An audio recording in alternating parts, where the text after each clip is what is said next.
அனைவரும் எழுந்து நிற்கவும். மாணவிகள் அனைவரும் எழுந்து நிற்கவும். மற்ற மாணவிகளும் ஸ்லோக்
போதை மனநிலையில் மாற்றம் வேண்டும். காப்போம் காப்போம் காப்போம் காப்போம் நம் உடலை உயிரை காப்போம்.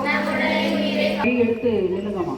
ஒரு 5 நிமிஷம் தான். வெயில் பரவாயில்லப்பா, வேற வழி இல்லை. அளவு கையெடுங்க. 11th ஸ்டாண்டர்ட் உங்களுக்கு சொல்றது புரியுதா? எப்படி நீங்க 5 கிலோ கையெடுத்து நில்லுங்க. 12th ஸ்டாண்டர்ட் இல்லையா? எந்த கிளாஸ்மா? நேரா நில்லுங்கம்மா, நேரா நில்லுங்க. இங்க இருந்து போட்டோ எடுக்கிறப்ப உங்களுக்கு நல்லா இருக்கணும். போய் நிக்க கூடாது. இடைவெளி விடுங்க. ஒவ்வொரு 3 பேர் நிக்கிறீங்கன்னா அதுக்கு இடைவெளி விடுங்க. ஏய், நீ இடைவெளி விடுமா, தள்ளி நெல்லு.